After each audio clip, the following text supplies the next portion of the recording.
الادین جب محل پہنچا تو بادشاہ نے اسے اس قدر شاندار اور خوبصورت لباس میں دیکھا کہ خود بھی حیران رہ گیا۔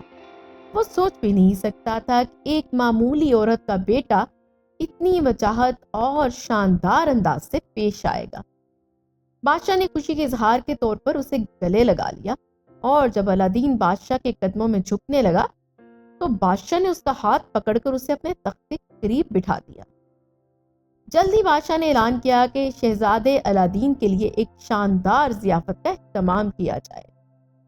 اس ضیافت میں الادین اور بادشاہ نے ایک ساتھ کھانا کھایا، جبکہ دربار کے دیگر معززین اپنے اپنے مقام کے مطابق الگ میزوں پر بیٹھے۔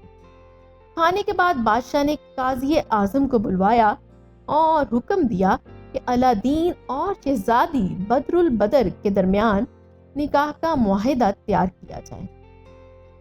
معاہدہ تیار ہونے کے بعد بادشاہ نے الادین سے پوچھا کہ کیا وہ آج ہی شادی کی تقریب مکمل کرنا چاہتا ہے۔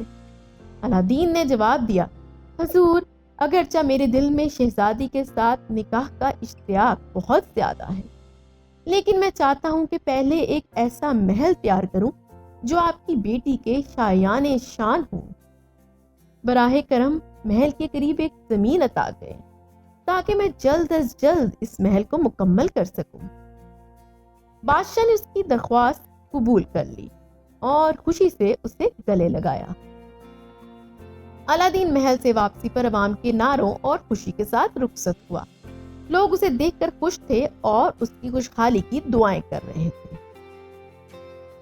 گھر پہنچنے کے بعد الادین اپنے کمرے میں گیا، جادوئی چراغ نکالا اور جن کو بلایا۔ جن نے حاضر ہو کر اپنے فرائض کے لیے تیار ہونے کا یقین دلایا۔ الادین نے حکم دیا، میرے لیے ایک ایسا محل بناؤ جو شہزادی بدر البدر کے لائق ہو۔ محل کی دیواریں سونے اور چاندی کی اینٹوں سے بنی ہوں اور کھڑکیاں ہیرے جواہرات اور زمرد سے آراستہ ہوں۔ محل کے آگے ایک شاندار باغ اور خزانہ بھی ہونا چاہیے جو سونے اور چاندی سے بھرا ہو۔ محل میں عمدہ گھوڑے، باورچی خانے، نوکر اور خدمت گزار بھی ہونے چاہیے۔ جن نے فوراً کام شروع کیا اور رات بھر میں محل تیار کر دیا۔ صبح ہوتے ہی الادین کو محل میں منتقل کر دیا گیا۔ محل میں ہر جگہ عمدہ ساز و سامان، خزانہ اور بہترین گھوڑے موجود تھے۔ الادین نے محل کے ایک ایک حصے کا معائنہ کیا اور حکم دیا کہ شہزادی کے لیے محل تک ایک شاندار قالین بچھا دیا جائے۔ جن نے فوراً یہ حکم بھی پورا کر دیا۔ اگلی صبح الادین کی والدہ شہزادی کے پاس گئیں اور انہیں محل کی تیاری کے بارے میں بتایا۔ شام کو الادین نے شاندار لباس پہنا اور اپنے خادموں کے ساتھ محل پہنچا۔ شادی کی تقریب کا اہتمام کیا گیا، جس میں خوبصورت موسیقی، روشنیوں اور خوشبوؤں نے تقریب کو یادگار بنا۔ شہزادی محل میں داخل ہوئیں اور الادین نے انہیں محل کا دورہ کروایا۔ شادی کے بعد الادین عوام میں مقبول ہونے لگا۔ اس نے اپنی سخاوت سے عوام کے دل جیت لیے۔ الادین نہ صرف اپنے محل میں رہتا بلکہ کبھی کبھار مسجدوں اور درباروں میں بھی جاتا تھا۔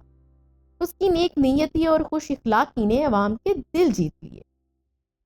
کئی سال بعد افریقی جادوگر کو الادین کی خوشحالی کی خبر ملی۔ اس نے جادو کے ذریعے معلوم کیا کہ الادین جادوئی چراغ کی مدد سے اپنی زندگی گزار رہا ہے۔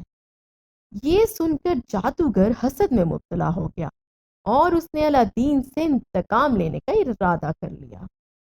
وہ فوری طور پر الادین کے شہر روانہ ہوا تاکہ اپنے منصوبے کو عملی جامہ پہنا سکے۔